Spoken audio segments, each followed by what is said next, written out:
तमाम दल के नेताओं को यह लग रहा है कि भाई हमारी वोट बैंक में सेंधमारी प्रशांत किशोर करने वाले हैं, तो बीजेपी से जो ब्राह्मण और भूमिहार का जो वोट बैंक है वह छिटकने वाला। मुस्लिम समाज को यह लग रहा है कि चलिए हमने नीतीश कुमार को भी देख लिया, लालू प्रसाद यादव, तेजस्वी यादव को भी देख लिया, अब एक मौका प्रशांत किशोर को देना चाहिए, क्योंकि यह दावा कर रहे हैं कि आपकी 18% आबादी है, उसके हिसाब से हम 40 टिकट आपके समाज के लोगों को देंगे। प्रशांत किशोर 2 ही 3 मुद्दा पर लगातार बात कर रहे हैं, शिक्षा में सुधार लाने की, शिक्षा को सुदृढ़ बनाने की, है ना, बिहार में विकास की, बिहार में बेरोजगार की, स्वास्थ्य सेवाओं की। बीजेपी, आरजेडी और जेडीयू की बाजार अब खत्म होने वाली है। नमस्कार, आप देख रहे हैं आगाज फर्स्ट न्यूज और मैं हूं आपके साथ करुणा तिवारी। कल यानी 2 अक्टूबर को बिहार की राजनीति में सबसे बड़ा बदलाव होने वाला है। कल प्रशांत किशोर अपनी पार्टी का गठित करेंगे 2 अक्टूबर को। इस विषय पर चर्चा करेंगे। हमारे साथ मौजूद है इस वक्त हमारे सहयोगी संजीव जी। सबसे पहला सवाल है कि कल प्रशांत किशोर अपनी पार्टी का गठन करने वाले हैं, लेकिन इस गठन के बाद क्या बिहार की राजनीति में कुछ बदलाव होने वाला है बड़े पैमाने पर? देखिए करुणा, साफ तौर पर यह दिख रहा है कि प्रशांत किशोर कल अपने पार्टी का गठन करेंगे, उसके बाद बिहार की तस्वीरें बदलने वाली है। और बिहार की तस्वीर बदली थी पहली बार 1990 में, एक क्रांति आई थी जो लालू प्रसाद यादव ने लाया था अगड़ा पिछड़ा करके। दूसरा क्रांति हम मानते हैं आया था 2005 में, जो कि नीतीश कुमार ने लाया था। अब शायद यह कह सकते हैं हम कि एक तीसरा बड़ा क्रांति आने वाला है, जो लगातार प्रशांत किशोर की तरफ से दावा किया जा रहा है कि यह एक बिहार की राजनीति का सबसे बड़ा क्रांति रहेगा, क्रांति का दौर माना जाएगा 2024 और 25 को।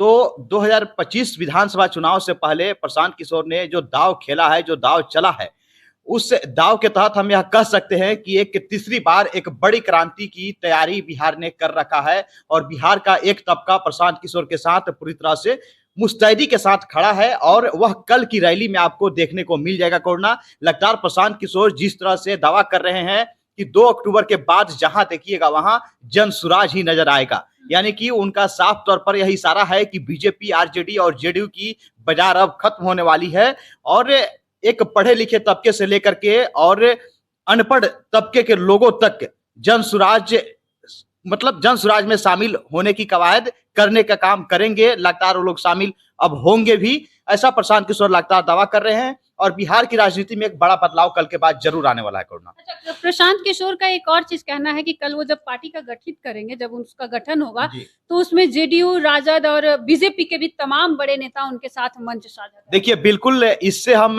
कहीं भी पीछे नहीं हट सकते हैं या नहीं कह सकते हैं कि जेडीयू, आरजेडी या फिर बीजेपी के बड़े नेता प्रशांत किशोर के साथ बैक फुट पर नहीं खेल रहे हैं, बैक फुट पर अपना सपोर्ट नहीं दे रहे हैं। भले ही सामने नहीं आ रहे हैं, लेकिन प्रशांत किशोर के साथ उनका समर्थन जरूर है। और कल आप देखेंगे कि उनके मंचों पर बीजेपी हो या फिर आरजेडी या फिर जेडीयू, इन तमाम बड़े पार्टी के नेता आपको जरूर नजर आ जाएंगे, और कोई छोटा नेता नहीं नजर आएंगे। बड़े बड़े नेता कल प्रशांत किशोर के साथ मंच साझा करते हुए आपको नजर आएंगे। बीजेपी और आरजेडी के लिए खास करके एक बड़ा कह लें कि उनकी पार्टी में एक टूट होने वाली है, एक बड़ा झटका लगने वाला है बीजेपी और आरजेडी को। जो बहुत ऐसे नेता हैं बीजेपी और आरजेडी के जो खुल करके ये नहीं समर्थन दे रहे थे कि हाँ हम जनसुराज के साथ जाने वाले हैं या फिर हम जनसुराज में शामिल हो जाएंगे, लेकिन कल का जो तस्वीर सामने निकल करके आएगा, जो खास करके मंच से तस्वीर सामने निकल करके आएगा, वो आपको देखने वाला रहेगा। और बीजेपी और आरजेडी के बहुत सारे बड़े नेता, बीजेपी के भूमिहार हो या फिर ब्राह्मण समाज के नेता हो, आपको नजर आ जाएंगे। आरजेडी से मुस्लिम समाज के बड़े नेता खास करके कल जो उनका कार्यक्रम होने वाला है उसमें नजर आने वाले हैं। बीजेपी और आरजेडी को एक कल बड़ा झटका देंगे। उनके तमाम बहुत ऐसे बड़े नेता हैं जिनको तोड़ करके अपने मंचों पर दिखा करके यह संकेत देंगे कि सिर्फ दूसरे समाज, दूसरे तबके के लोग ही नहीं जुड़ रहे हैं हमारी पार्टी से, है ना। आपके पार्टी के बहुत सारे नेता भी जनसुराज को अब मानने लगे हैं कि सरकार जनसुराज की ही बनने वाली है, सत्ता में जनसुराज ही आने वाली है। इसलिए आप देख लीजिए कि आपके भी तमाम बड़े नेता अब हमारे साथ और हमारे समर्थन में उतर चुके हैं। 2025 का विधानसभा चुनाव है, इसमें बीजेपी, राजद का कितना वोट को वो सेंधमारी कर पाएंगे, यानी प्रशांत किशोर? देखिए साफ तौर पर आप देखिए तो प्रशांत किशोर जब से गांव-गांव पैदल यात्रा कर रहे हैं, वो खास करके 2 ही समाज को टारगेट कर रहे हैं।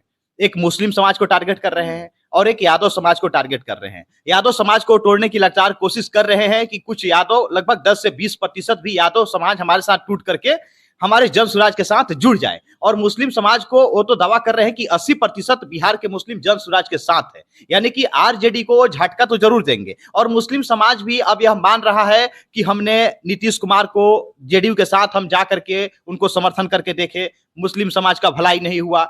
आरजेडी को हमने इतना वक्त दिया, लालू प्रसाद यादव के साथ हम लोगों ने मतलब अपना वोट बैंक शेयर किया, हमें कुछ खास नहीं मिला। अब एक मौका है प्रशांत किशोर के साथ जा करके हमें अपनी भागीदारी सुनिश्चित करनी होगी। और ये दावा प्रशांत किशोर भी कर रहे हैं कि आपकी जितनी संख्या है मुस्लिम समाज की, उसके हिसाब से हम टिकट भी देंगे। तो मुस्लिम समाज को यह लग रहा है कि चलिए हमने नीतीश कुमार को भी देख लिया, लालू प्रसाद यादव, तेजस्वी यादव को भी देख लिया, अब एक मौका प्रशांत किशोर को देना चाहिए, क्योंकि यह दावा कर रहे हैं कि आपकी 18% आबादी है, उसके हिसाब से हम 40 टिकट आपके समाज के लोगों को देंगे। तो मुस्लिम समाज कहीं ना कहीं आरजेडी से जरूर टूटने वाला है। रही बात बीजेपी की, तो बीजेपी से भी बहुत ऐसा समाज है जो नाराज चल रहा है। खास करके भले ही भूमिहार समाज से बीजेपी ने विजय सिन्हा को डिप्टी सीएम बना दिया हो, है ना, गिरिराज सिंह को केंद्रीय मंत्री बना दिया हो, ब्राह्मण समाज से मंगल पांडे को बिहार सरकार में मंत्री बना दिया हो, लेकिन ब्राह्मण भूमिहार समाज को यह लग रहा है कि मेरे सभी बिहार में सभी समाज का आप उठा कर देखिए कोड़ना, तो सभी समाज की पार्टियां अपनी है। कुशवाहा की उपेंद्र कुशवाहा नेता है, उनकी पार्टी है ना। मुकेश सहनी समाज के लोगों का मुकेश सहनी का है। माझी समाज, मुसहर समाज से आने वाले लोगों का जीतराम माझी है उनके नेता। पासवान समाज से आने वाले चिराग पासवान है। कुर्मी समाज से आने वाले नीतीश कुमार हैं। यादव समाज से आने वाले के नेता लालू प्रसाद यादव, राजद पार्टी है। सभी समाज का कहीं ना कहीं देखिएगा तो उसके एक नेता बन चुके हैं, उसकी एक पार्टी बन चुकी है। लेकिन भूमिहार और ब्राह्मण ही ऐसा समाज मतलब बचा हुआ है बिहार में, जिसके समाज का कोई बड़ा नेता नहीं सामने आ पाया है, अपना खुद का वजूद स्थापित राजनीति में नहीं कर पाया है, खुद की पार्टी नहीं बना पाया है। ब्राह्मण और भूमिहार समाज को यह जरूर लग रहा है कि प्रशांत किशोर हमारे समाज से हैं, इनको थोड़ा सा पुश करने की आवश्यकता है। और बिहार को बदलने की बात भी कर रहे हैं, जातिवाद भी नहीं कर रहे हैं, सभी जाति को लोगों को लेकर के साथ चलने की बात कर रहे हैं, तो हमें शायद उनका साथ देना चाहिए। तो बीजेपी से जो ब्राह्मण और भूमिहार का जो वोट बैंक है वह छिटकने वाला है। करुणा, अच्छा, जिस तरीके से तमाम बड़े नेता अभी इनके साथ फुटपैक में जो बोल सकते हैं कि पीछे खड़े होकर उनके साथ खड़े हैं इस पार्टी को गठित करने में, तो ऐसे तमाम बड़े नेता है जो ये भी कह रहे हैं कि ये जो जितनी तेजी से आए हैं, यानी ये इंटरनेट वाले नेता है, जितनी तेजी से आए उतनी तेजी से ये राजनीति से चले जाएंगे। इसमें कितनी सत्य?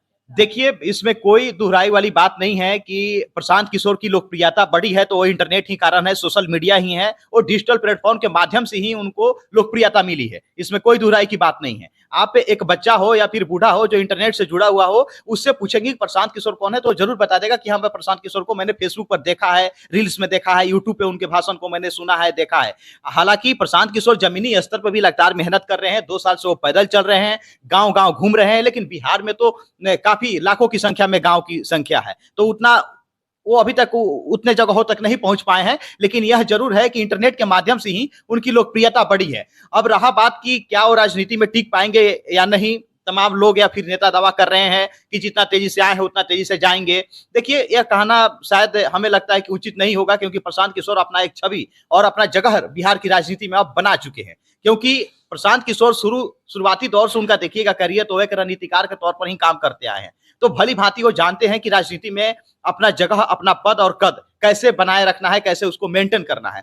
और वो बिहार की जो कमियां है, बिहार के अंदर में जो कमियां है, और जो सत्ता में तमाम जो पार्टी रह चुकी है और उनके जो तमाम नेता रहे हैं, उनकी कमियों को जान रहे हैं, अच्छे से समझ रहे हैं, तो उससे वो सीख जरूर ले रहे हैं और उस कमियों को ही तो भूना रहे हैं ना। जनता के बीच जाने के बाद पिछले सरकार की सत्ता की ही बात कर रहे हैं और लगातार उसका मतलब कि उन कमियों को भुनाने का काम कर रहे हैं जनता के बीच जाकर के। तो प्रशांत किशोर ऐसा नहीं है कि जितना तेजी से आए हैं उतना तेजी से जाने वाले हैं, बिल्कुल ऐसा नहीं है। क्योंकि प्रशांत किशोर के साथ अब एक मतलब जैन सलाब, मतलब कि कह ले कि एक जैन सलाब उनके साथ जुड़ चुका है। ऐसा नहीं है कि फेसबुक और डिजिटल पे ही सिर्फ उनको लोग कमेंट कर रहे हैं, उनके वीडियो को लाइक कर रहे हैं, ऐसा नहीं है। धरातल स्तर पर आप जा करके देखेंगी, कल के आप ग्राउंड में आप देखिएगा तो जो लोग उनसे जुड़े हुए हैं वह जरूर कल ग्राउंड में आपको वेटनरी कॉलेज के ग्राउंड में दिख जाएंगे। और लोगों की संख्या यह बता रहा है कि ये सिर्फ अब फेसबुक और इंटरनेट तक ही सीमित नहीं है, यह धरातल स्तर पर लोगों को जोड़ने में लगातार कामयाब भी हो रहे हैं। करुणा, अच्छा, जिस तरीके से अभी 2025 विधानसभा चुनाव है, इसे लेकर प्रशांत किशोर अपनी पार्टी गठित कर रहे हैं, लेकिन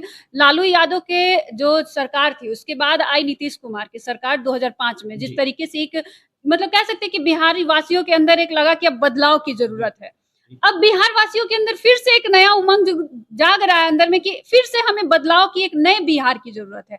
तो क्या प्रशांत किशोर लोगों पे खरा उतर पाएंगे अगर ये बदलाव की जिस तरीके से बात? देखिए, प्रशांत किशोर 2 ही 3 मुद्दा पर लगातार बात कर रहे हैं। शिक्षा में सुधार लाने की, शिक्षा को सुदृढ़ बनाने की, है ना? बिहार में विकास की, बिहार में बेरोजगार की, स्वास्थ्य सेवाओं की। लोगों को, आम जनता को चाहिए क्या? शिक्षा, स्वास्थ्य और रोजगार। इसके अलावा आम जनता क्या डिमांड करती है सरकार से, क्या आशा रखती है? इसके अलावा तो हमको नहीं लगता है कि जनता कुछ भी सरकार से आशा रखती है। और ये तीनों चीज अगर कोई बदलने की बात कर रहा है, कोई वादा कर रहा है कि हाँ, मैं जब वादा कर रहा हूं, मेरे मैनिफेस्टो का हिस्सा है, तो मैं उसे पूरा भी करूंगा, तो अब लोगों के पास कोई विकल्प भी नहीं है कोड़ना। आप देख लीजिए, 1990 से लेकर के 2005 तक लालू परिवार को लोगों ने मौका दिया।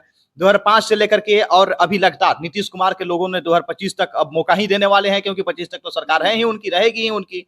तो अब लोगों को यह लग गया है कि हमने दोनों बड़े नेताओं को, दोनों बड़ी पार्टियों को हमने मौका देकर के देख लिया। अब प्रशांत किशोर को एक बार मौका देना चाहिए। और अब देखिए, प्रशांत किशोर फिलहाल जिस तरीके से एक रुख अपनाए हुए हैं, और लगातार नीतीश कुमार पर वो आक्रामक नजर आ रहे हैं, तेजस्वी यादव पर आक्रामक नजर आ रहे हैं, और रोजगार की बात कर रहे हैं, बेरोजगारी को दूर करने की बात कर रहे हैं। लगातार प्रशांत किशोर इस बात को जनता के बीच जा करके कह रहे हैं कि पूरे देश में सबसे, मतलब कि विकसित राज्य हम बिहार को बनाकर रहेंगे, है ना? और बिहार को कैसे विकसित राज्य बनाना है, ये हमारे ऊपर आप छोड़ दीजिए, एक बार हमें मौका दीजिए, यानी कि जन स्वराज को आप एक बार अपना समर्थन दीजिए। तो लोगों को लग रहा है कि चलिए, युवा हैं, इनके पास एक रणनीतिकार रहते हुए, मतलब सभी नेताओं के साथ बैठना उठना, उनके लिए काम करना, है ना, उसका इनके पास एक अनुभव जरूर है, और इनको एक बार मौका देना चाहिए। अब रही बात लोगों को जुड़ने का, तो लोगों को यह लग रहा है कि नहीं, अब तीसरा विकल्प के तौर पर प्रशांत किशोर के अलावा दूसरा कोई चेहरा नहीं दिख रहा है, क्योंकि जेडीयू आरजेडी को मौका दे दिया। बीजेपी के पास कोई ऐसा नेता ही नहीं है